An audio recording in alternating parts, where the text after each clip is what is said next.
மக்கள் அனைவருக்கும் வணக்கம். இந்த பரந்தூர் விமான நிலையம் அந்த இடத்துல அமையாது. வேறொரு இடம் நாங்கள் தேர்வு செய்யறதுக்காக நாங்கள் தேடிக்கிட்டு இருக்கோம் அப்படின்னு சொல்லி விஜய் தலைமையான இந்த அரசு தெரிவிக்கிறாங்க. இதை சொல்லும்போது அவங்க அந்த வேறொரு இடம் எதை சொல்ல விரும்புகிறாங்க அதை அவங்க தெளிவுபடுத்தவே இல்லை. எதனால் அந்த இடம் தேர்வு செய்யப்பட்டது, எதனால் இவங்க எதுக்குறாங்க அந்த ரிப்போர்ட்டை, அதை தாண்டி ஏகப்பட்ட விமர்சனங்கள். ஏர்போர்ட்லாம் தேவையாப்பா, விவசாயம் முக்கியப்பா அப்படின்னு சொல்லி ஏகப்பட்ட இஷ்டத்துக்கு பரவுன்னு வச்சுக்கோவேன். அது எல்லாவற்றுக்கும் சேர்த்து இந்த வீடியோவில் முடிஞ்ச அளவுக்கு பதில் கொடுக்க முயற்சி பண்ணுறேன். இப்போ முதலாவது எங்கேருந்து ஆரம்பிக்கலாம்? இப்போ ஏர்போர்ட் தேவையா அப்படின்னா ஏர்போர்ட் கட்டாயமாக தேவை. சென்னை ஏர்போர்ட் எந்த அளவுக்கு நிறைஞ்சு வழின்றது வேற யாரும் சொல்ல தேவையில்லை. அடிக்கடி விஜய் போயிருப்பாரு, அவருக்கே தெரியும். தினந்தோறும் ஏறப்பட 55,000 60,000 பேசஞ்சர்ஸை ஹேண்டில் பண்ணுறாங்க இந்த சென்னை ஏர்போர்ட். ஆனால் அதற்கான தரத்தில் அதற்கான கட்டமைப்பில் அது இல்லை. சரி, அதை விரிவாக்கலாம்னா விரிவாக்கிறதுக்கு போதுமான இடமே இங்கே கிடையாது. இது இன்னைக்கு இப்படி இருக்குன்னா அடுத்த 5 வருஷத்துல 2030 பொறுத்த வரைக்கும் ஒரு வருடத்துக்கு 2 கோடி அளவில் ஏறக்குறைய 2 கோடி பயணிகள் அந்த விமான நிலையத்தை பயன்படுத்துறாங்க இப்போ இருக்கக்கூடிய ஏர்போர்ட். ஆனால் இதோட வளர்ச்சி இருக்கு இல்லையா, இதோட வளர்ச்சியின் அடிப்படையில் பார்த்தா அடுத்த 5 வருஷத்துல சுமார் 4லேருந்து 5 கோடியா மாறும். அடுத்தடுத்த 2 வருஷத்துல 10 கோடியா நகருக்கான வாய்ப்புகள் உண்டு. எனவே இந்த அளவுக்கு தேவை இருக்கு. அந்த அளவுக்கு அந்த விமானம் பயன்படுத்த தகுந்த அளவுக்கு விரிவாக்கம் பண்ண முடியாது. இதுதான் சிக்கல். எனவே நிச்சயமாக கட்டாயமா ஒரு ஏர்போர்ட் வேணும், ஒரு விமான நிலையம் கட்டாயம் அமைஞ்சே தீரணும். அது ஏங்க கட்டாயப்படுத்துறீங்க அப்படின்னா, ஒரு விமான நிலையத்தை சார்ந்து தான் உங்களுக்கு முதலீடுகள் வரும். பெங்களூர் எதனால் வளருது அப்படின்றத நீங்கள் சேர்த்து கவனிச்சு வச்சுக்கவேன், உங்களால் புரிஞ்சுக்க முடியும். பெங்களூர் எவ்வளோ கீழே இருந்தது, இப்போ 3வது இடத்துக்கு நகர்ந்துருச்சு. நம்ம மேலே இருந்து நம்ம கீழே போய்கிட்டே இருக்கோம். 5வது இடத்துக்கு போயிடுச்சு சென்னை ஏர்போர்ட். அதுக்கு காரணமே அதனுடைய கொள்ளளவை தாண்டி போய்கிட்டு இருக்கு. அதில் கார்கோ ஃபெசிலிட்டி, அதாவது நீங்கள் செமிகண்டக்டர் மேனுஃபேக்சரிங் ஆரம்பித்து மருந்து பொருட்கள் உற்பத்தி வரைக்கும் எல்லாத்தையும் வெறும் பேசஞ்சர்ஸ் மட்டும் கிடையாது, வெறும் பயணிகள் மட்டும் கிடையாது. இது கார்கோ, அதாவது சரக்கையும் கையாளுது. அதுக்கான திறனும் தாண்டி போய்கிருக்கு சென்னை ஏர்போர்ட். இப்போ இதையெல்லாம் கூட ஒரு டேட்டா ஓரமாகிங்க. சென்னையிலேருந்து எத்தனை இடங்களுக்கு விமானங்கள் இயக்கப்படுதுன்னு எடுத்து பாருங்களேன். பெங்களூரு அண்ட் சென்னை கடந்த 5 வருஷத்தில் பாருங்களேன். இன்டர்நேஷனல் ஃப்ளைட்ஸ் அதிகமாக இயங்குறது பெங்களூராக இருக்கும், மும்பையாக இருக்கும். ஏன்னா அதுக்கான ஃப்ளெக்சிபிலிட்டி, அதுக்கேற்றாப்புல அவங்களுக்கு ஒரு கியூயிங் டைம், அதாவது ஃப்ளைட் வந்து இறங்கி காத்திருப்பு நேரம், அதுக்கப்புறம் அது கிளம்புறதுக்கான நேரம் இல்லையா, இதை வடிவமைக்கிற பெரிய பிரச்சனையாக இருக்குது. சிக்கல் இருக்குது, டிராஃபிக் சிக்கல் இருக்குது. அதனால தொடர்ந்து சென்னை விமானத்துடைய அந்த ரேங்கிங் கீழே போகுது. அதே இடத்துல மேலே போய்கிட்டு இருக்கு, டபுள் டிஜிட்டில் வளருது கார்கோ ஹேண்ட்லிங்கில். இது பெங்களூர் சரக்கை கையாளும் திறனில் பெங்களூருடைய ஏர்போர்ட் 2 மடங்கு வளர்ந்து போயிருக்கு டபுள் டிஜிட்டில். நம்ம எவ்வளோ போயிருக்கோம்? 5.4 3.2 இதில் தான். இது மாதிரி எந்த ஏர்போர்ட்டும் கிடையாது. நீங்கள் மும்பை ஏர்போர்ட்டில் 20% ஓடி போயிடுச்சு, அடிச்சு பிச்சு போயிருக்கான். அதில் சத்ரபதி சிவாஜி மகாராஜ் இன்டர்நேஷனல் ஏர்போர்ட் இருக்குது. அதை அடிச்சு போனதுக்கப்புறம் நேவி மும்பையில் ஒன்று ஏர்போர்ட் உருவாக்கிட்டான். அடிச்சு அதுவும் வேகமாக முன்னேறி போய்கிட்டு இருக்குது. முதலீடுகள் கிடைக்கிது. இந்த ஒரே விமானத்தை வச்சுட்டு நம்ம ரிப்பேர் பண்ணிட்டே உட்காந்துருக்கோம். அது ஒரு ஹார்ட் பேஷன் மாதிரி இருக்குது. இந்த மாதிரி அரசின் கொள்கை முடிவுகள், அரசியல் வளர்ச்சி திட்டங்களை பற்றி பார்க்குறதுக்கு முன்னாடி அதோட சேர்த்து மக்களுடைய வளர்ச்சி சம்பந்தப்பட்ட விஷயத்தையும் கவனிக்க வேண்டியது அவசியம். பெரும்பாலான பேர் மிடில் கிளாஸாக இருக்கக்கூடிய நம்முடைய சமூகத்தில் குறைஞ்சபட்சம் ஒவ்வொரு மாதமும் ஒரு தொகையை எடுத்து முதலீட்டு சேமிப்பாக வைக்க வேண்டியது அவசியம். அதில் மிக முக்கியமானது கவர்மெண்ட் ரெகுலேட்டடாக இருக்கும். கவர்மெண்ட் ரெகுலேட்டட் இன்வெஸ்ட்மெண்ட் ஆப்ஷன்ஸில் எது பெஸ்ட்னு பார்க்கக்கூடிய நபர்களுக்கு PNB MetLife enhanced value fund அப்படின்னு ஒரு என்எஃப்ஓ அறிவிக்கிறாங்க. இந்த என்எஃப்ஓ பொறுத்த வரைக்கும் கடந்த 7 வருடங்களில் இதோட சிஏஜியோட ரிட்டர்ன் 25%. இதை பற்றியான மேலும் விவரங்கள் தெரியுறதுக்கு வீடியோட டிஸ்கிரிப்ஷன் லிங்க் இருக்குது, அதை ஃபாலோ பண்ணுங்க. இதோட ஃபண்டை அவங்க அண்டர் வேல்யூவாக இருக்கக்கூடிய நிறுவனங்கள், பொட்டன்ஷியலி வளர வாய்ப்பு இருக்கக்கூடிய நிறுவனங்களே, அதில் இவங்க முதலீடுகளாக கொண்டு போகிறாங்க. இல்லை கூடுதல் நல்ல விஷயம், இதில் நீங்கள் கட்டக்கூடிய மந்த்லி ப்ரீமியம் அமௌண்ட் வந்து சுமார் 120% அளவிற்கு உங்களுக்கு லைஃப் கவரேஜும் உண்டு. இதில் முதலீடு பண்ணக்கூடிய வருடத்துக்கு சுமார் 2.5 லட்சம் வரைக்கும் முதலீடு மூலமாக கிடைக்கக்கூடிய ரிட்டர்ன் இருக்குல்லையே, அது டாக்ஸ் ஃப்ரீயும் கூட. என்ஆர்ஐ பொறுத்த வரைக்கும் 18,000 ரூபாய் மாதமாக முதலீடு பண்ணுறது மூலமாக சுமார் 2 கோடி வரைக்கும் ரிட்டர்ன் எடுக்க முடியும். எனவே இந்த மாதிரி எதிர்காலத்தில் ஒரு நல்ல வளர்ச்சி இருக்கக்கூடிய ஒரு முதலீடு தேவை, ஒரு இன்வெஸ்ட்மெண்ட் அப்படின்னு பார்க்கக்கூடிய நபர்களுக்கு இது இந்த என்எஃப்ஓ பொறுத்த வரைக்கும் ஒரு நல்ல வாய்ப்பு. இதை பற்றியான மேலும் விவரங்கள் தெரிஞ்சுக்க வேண்டியது அவசியம். அதை பற்றின மேலும் விவரங்களுக்கு வீடியோட டிஸ்கிரிப்ஷன் லிங்க் இருக்குது, அதை ஃபாலோ பண்ணி தெரிஞ்சுக்கோங்க. இப்போ அடுத்த கேள்விக்குள்ளே வரலாம். அது என்ன அப்படின்னா, விஜய் அவர்கள் பரந்தூர் விமான நிலையத்தில் போய் அவர் பண்ணது அரசியல். அப்புறம் அரசியலுக்காக எல்லா கட்சியும் பண்ணுது, அவர் பண்ணாத செய்யலாம், தப்பு ஒன்றும் கிடையாது. ஆனால் அதற்காக மாநிலத்தோட வளர்ச்சி இருக்கு இல்லையா, அதை நாம் ஒரு முடிவு எடுத்துட்டோம், அதுக்காக தட்டி விடவும் தெரியக்கூடாது. அது நல்ல அரசியலே கிடையாது, இந்த மாற்று அரசியலும் கிடையாது. இதுதான் முந்தைய எல்லா கட்சிகளும் பண்ணும். இவர் மாற்றுன்னு சொல்லக்கூடிய இடத்துல இல்லை சரின்னு பட்டதுன்னா ஆய்வாளர்கள் சொல்லணும்னா அதை ஏற்றுக்கணும். ஏன்னா அது மாநிலத்தின் வளர்ச்சி சம்மந்தப்பட்டது. இல்லை நான் ஒரு முடிவு எடுத்துட்டீங்க, அதாங்க செய்வேன். இப்போ சொல்கிறாங்க இல்லையா பரந்தூர் விமான நிலையத்தை பற்றி, அந்த ரிப்போர்ட்டை எத்தனை பேர் படிச்சிருப்பாங்க? முதல்ல அதில் எத்தனை ரிப்போர்ட் இருக்குன்னு தெரியுமா? ஏன்னா அப்படி சொல்கிறேன்னா ஜஸ்டிஃபிகேஷன் டிகோ கொடுக்கணும், அப்படி ஒரு ரிப்போர்ட் கொடுத்தாகணும். அதே மாதிரி ஜஸ்டிஃபிகேஷனுக்கு வந்து ஏர்போர்ட் அத்தாரிட்டி ஆஃப் இந்தியா அவங்க கொடுத்தாலும் ஏர்போர்ட்டை கட்டமைக்கிறதுக்கு எதுக்கு நான் அனுமதி கொடுக்குறேன்னு ஏர்போர்ட் அத்தாரிட்டி ஆஃப் இந்தியா வந்து அந்த இடத்துல அமைகிறதுனால உங்களுக்கு என்ன பயன் கிடைக்கும் அப்படின்றத தாண்டி அந்த இடம் எப்படி புதிய ஏர்போர்ட்டுக்கு சாதகமானது அப்படின்றத அவங்க சொல்லணும். இந்த பக்கத்து நம்ம தமிழ்நாடு கவர்மெண்ட் கீழே தமிழ்நாடு இண்டஸ்ட்ரியல் டெவலப்மெண்ட் இல்லையா, அதோட அவங்க ஒரு ஜஸ்டிஃபிகேஷன் கொடுத்தாங்க. அவங்க என்ன சொல்லணும் அப்படின்னா, இது வரதுனால என் மாநிலம் எவ்வளோ முன்னேறணும், அதனால இதை நான் ஏற்றுக்கிறேன். அப்போ மாநில அரசுக்கும் இந்த ரெஸ்பான்சிபிலிட்டி இருக்குது, சென்ட்ரல் கவர்மெண்ட்டுக்கு ரெஸ்பான்சிபிலிட்டி, ரெண்டு பேரும் சேர்ந்து தான் ஒரு ஜஸ்டிஃபிகேஷன் லெட்டர் கொடுத்துருப்பாங்க. கடை அதை எவனா படிச்சியா? இந்த மாதிரி ரிப்போர்ட்டும் சும்மா வராது. ஏன்னா 30,000 கோடி முதலீடு, சுமார் 5500 ஏக்கர் எடுக்கணும். எவ்வளவு? 5500. எனவே 6000 ஏக்கர் நிலத்தை கையகப்படுத்தணும். எனக்கு ஒன்று சொல்லுங்களேன், 6000 சொச்சம் ஏக்கர் நிலம் எந்த இடத்த தொட்டா அந்த இடத்துல மக்கள்கிட்ட நிலங்களை வாங்க வேண்டிய அவசியம் இருக்காரு? ஒரே இடத்த கணக்கு வைப்போம். எல்லாரும் பவுல் சொல்லியிருக்காங்க. அதுவும் அமைச்சர்லாம் பவுல் சொல்றதுக்கு முன்னாடி ரிப்போர்ட்டை படிக்கணும். ஏன்னா ஒவ்வொரு ரிப்போர்ட்டும் 100லேருந்து 200 பக்கம். யாரும் படிக்க போகிறதில்ல, நான் சொல்கிறேன். அரசியல் பண்ணிட்டு இருக்கானுங்க. நான் மனசாட்சி தொட்டு சொல்கிறேன், அந்த ரிப்போர்ட்டை படிக்காம இங்கே ஒரு கும்பல் இருக்குது. அது என்ன அப்படின்னா, தமிழ்நாட்டோட வளர்ச்சி எப்படி கெடுக்குன்னு ஒரு கும்பல் தெரியும். அதுக்கு வெளிநாட்டிலேருந்து காசு வருதுன்னு வச்சுக்கவேன். அந்த ஆளுக ஃபுல்லாக அவங்க எவ்வளோ சுற்றுச்சூழல் பாதுகாவலாம் எவனும் கிடையாது, ஆமை கொஞ்சம் காப்பாற்ற அதுவும் தெரிவானுங்க. வெளிநாட்டிலேருந்து காசு வருது, அது வெளிநாடுகளே வாங்கி செட்டில் பண்ணுறாங்க. இங்கே வர வேண்டிய அவசியம் கிடையாது. அவங்களுக்கு சிங்கப்பூரில் ஆரம்பித்து எல்லா இடங்களையும் பேங்க் அக்கௌண்ட்டை வெவ்வேறு இடத்துல வச்சுக்க வேண்டியது. அவங்களுக்கு போதுமான செட்டில்மெண்ட்டை சைனா போன்ற நாடுகள் பண்ணிச்சு வச்சுக்கோங்க. அதுக்கு இங்கே போராட்டத்தை அறிவிப்பாங்க. போராட்டம் பண்ணுறது ஒரு பிஸ்னஸாக வச்சுருக்கீங்க. அந்த ஒரு திட்டம் வரப்போகிற திட்டம் ஒரு 5-10 வருஷம் தள்ளி பிடிச்சி வச்சுக்கவேன், வளர்ச்சி தட்டுப்படும்ல. அது அவனோட எண்ணம். அவன் நல்லா வளர்றான் வேகமாக. ஆனால் இங்கே வளரோட தடுக்கிறதுக்கு எல்லாரையும் பார்ப்பாங்க. ஏன்னா அவனை கொஞ்சம் ஓரமாக வைங்க. இதில் ப்ரீ ஃப்ளெக்சிபிலிட்டி ரிப்போர்ட்னு ஒன்று வருது, என்வாரன்மெண்டல் கிளியரன்ஸ்க்கு முன்னாடியே கொடுப்பாங்க. அது ஒரு 120 பக்கம் இருக்கும் வச்சுக்கவேன். அதில் என்னென்ன நிலங்களை எந்தெந்த பகுதியில் எடுக்கிறோம், அந்த பகுதியில் நாங்கள் எந்தெந்த இடங்களை நாங்கள் பரிசோதனைக்கு உட்படுத்தணும், அதில் எந்தெந்த பகுதியில் தகுதியான இடம் நாங்கள் தேர்வு செஞ்சோம் இப்படின்னு சொல்லியிருப்பாங்க. அதில் உண்மையிலே பரந்தூர் விமான நிலையம்ன்றது முதலாவது தேர்வு கிடையாது. முதலாவது தேர்வுன்றது இந்த திருப்பூர் பக்கத்தில் காஞ்சிபுரத்தில் ஒரு 2 இடத்துல பார்ப்பாங்க.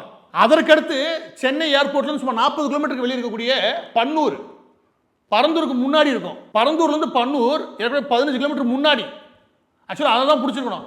ஆனால் அதை விட இது தகுதியாக ஆர்டர் முடிவு பண்ணுவாங்க. ஏன்னா இது இத்தனைக்கும் 60 கிலோமீட்டர் வெளியில். எதுக்கு? சென்னை ஏர்போர்ட்லேருந்து பார்த்தீங்கன்னு வச்சுக்கோங்க. ஆனால் பன்னூர் இல்லை, பரந்தூர் தான் கரெக்டாக இருக்கும். நீங்கள் மேப் எடுத்து போட்டு பாருங்க, அப்படி இதில் வைக்கிறேன். அதற்கப்புறம் காஞ்சிபுரம் மாவட்டத்தில் சுமார் 70 கிலோமீட்டருக்கு வெளியில் படலம்னு ஒரு பகுதி இருக்கும், அதையும் தேர்வு செய்வாங்க.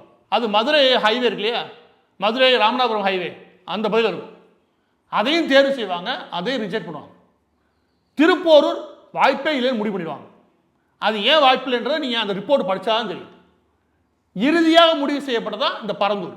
இதுக்கெல்லாம் இந்த பன்னூர் அந்த பரந்தூர் இருக்கு இல்லையா, இது போக இந்த திருப்பூர் போக இடையில ஒன்று முடிவிடுவாங்க. அது மாமண்டூர் ஒன்று, அதுவும் 70 கிலோமீட்டரில். நீங்கள் அப்படியே ஒரு சர்க்கிள் போட்டு வச்சுக்கவேன், 70 கிலோமீட்டர் தூரத்தில் இந்த எல்லாமே ஒன்றா கனெக்ட் ஆகும். இது எல்லாமே ரிப்போர்ட் எடுப்பாங்க.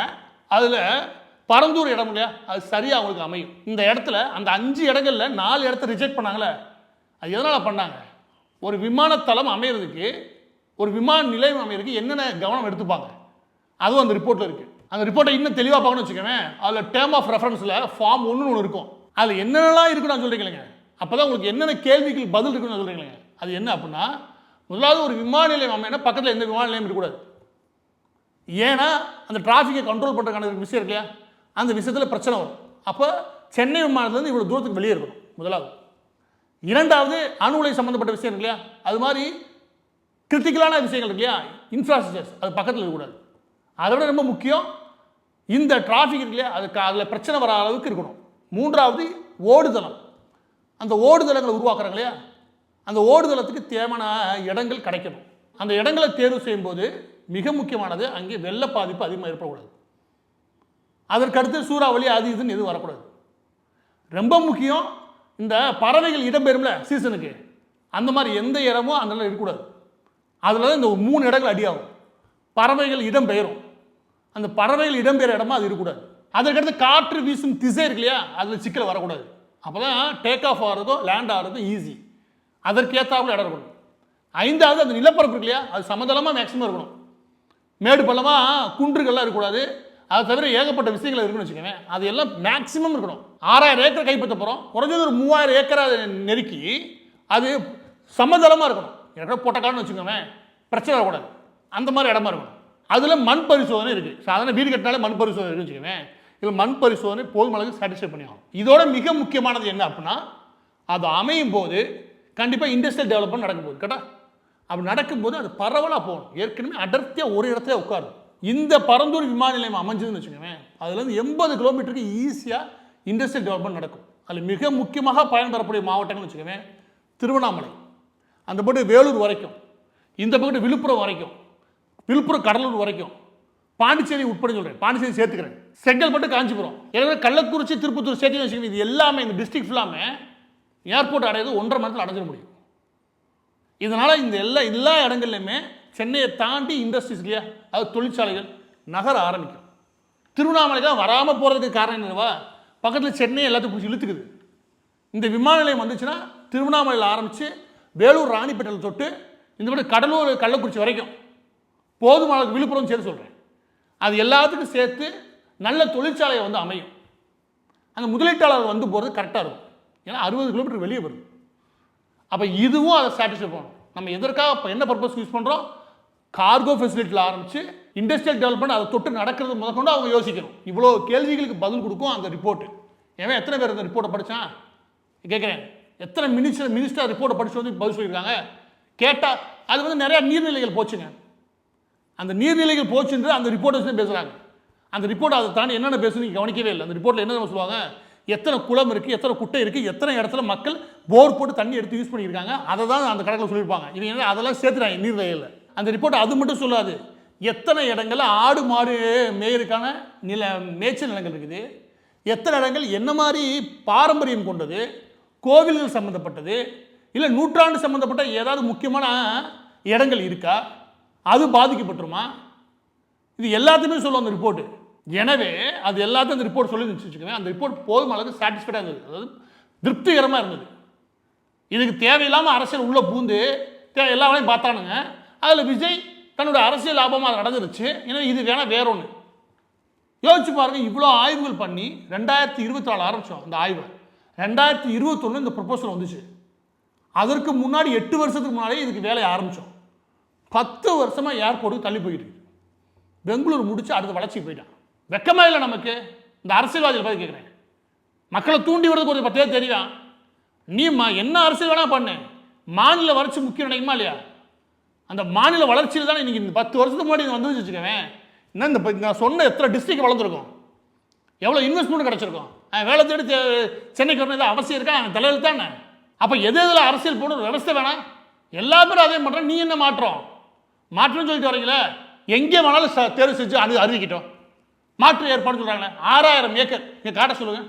மக்கள்கிட்ட எடுக்க வேண்டிய தேவையே இருக்காதுங்க. இந்த 6000 ஏக்கர் நல்லா இருக்கு இருந்தாங்க அப்படின்னு காட்டுக்கு பார்ப்போம். அந்த போல எந்த சின்ன சின்ன நீர்நிலைகளை பாதிக்கப்பட போகிறதுங்க. அப்படி ஒரு 6000 ஏக்கர் பொட்டக்கடை கிடக்க ஒரு 6000 ஏக்கரை காட்டுக்கு பார்ப்போம். சும்மா ஏதாவது பேசுறது, சென்னையிலேருந்து 65 கிலோமீட்டர் வெளியில் காட்டுக்கு பார்ப்போம், அதே ரேடியஸில் காட்டுக்கு பார்ப்போம். அப்போ இல்லை, எங்கே சொல்லுங்க பார்ப்போம். அவர் சொல்லுங்க, நான் சொல்கிறேன். அந்த ரிப்போர்ட் படித்ததுனால நான் சொல்கிறேங்க. எனவே இது எல்லாமே அரசியல். இதில் மாற்றம் சொல்லிட்டு வந்து இது இன்னும் கொஞ்சம் குழப்பி இன்னொரு என் வருத்தம் என்னன்னா, இன்னொரு 5-6 வருஷத்துக்கு தள்ளி போயிருப்போம்னு பயம். ஏன்னா இன்னொரு இடத்த தேர்வு செஞ்சு அதுக்கு ஸ்டடி பண்ணி அதுக்கு சர்வே மேப்பிங் எடுத்து இந்த கோஆர்டினேஷன் ஒன்று இருக்கு தெரியுமா? இந்த பரந்தூர் விமானத்துக்கு ஒரு கோஆர்டினேஷன் காட்டுற பாருங்க. இந்த கோஆர்டினேஷன் மேப்பை எவ்வளோ கஷ்டம் தெரியுமா? அதை போட்டுக்கிட்டே உட்காந்துருந்தானுங்க. அது மட்டும் எனக்கு தெரிஞ்சு ஒரு 7 மாதம் 8 மாதம். அது வந்து ஸ்லோப், அதாவது மேடு பள்ளம் இருக்குல்ல, அந்த ஒட்டுமொத்த பரப்பளவு, அந்த ஒட்டுமொத்த பரப்பளவு நீங்கள் பார்க்கும்போது மேடு பள்ளமாக இருக்கும்.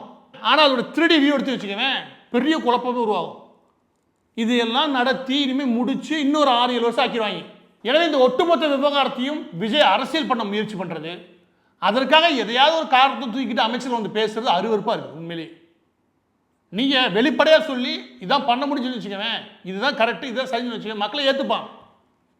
நான் சத்தியமாக சொல்கிறேன், மக்கள்கிட்ட நீங்கள் ஒரு சொல்கிற விதமாக சொன்னால் ஏற்றுப்பாங்க யாருமே. அவங்களுக்கு சொல்லாமல் அவங்களை குழப்பறதுக்கு ஒரு கும்பல் தெரியுதுன்னா அதையே நீங்கள் அரசியலும் பண்ணிக்கிட்டீங்க. அது ஒரு நாளில் முடிகிற ப்ராஜெக்ட் கிடையாது. ஃபஸ்ட்டு ஃபேஸு செகண்ட் ஃபேஸு முடிகிறதுக்கு எனக்கு தெரிஞ்சு ஒரு 3-4 வருஷம் ஆயிரும். இப்போ ஆரம்பித்தாலே நீங்கள் இதுலேருந்து ஒரு 6 வருஷம் தான், அது வரதுக்கு 10 வருஷம் ஆயிரும் போலயே. இது என்ன மாதிரியான அரசியல் நினச்சிக்கிறீங்க? இது எந்த பயனும் கிடையாது. அதை படித்தே இருக்கான் பாரு, எதுக்கு எடுத்தாலும் எதையாவது சொல்லிவிட்டு ஆன்லைனில் கத்தி தெரிய வேண்டியது.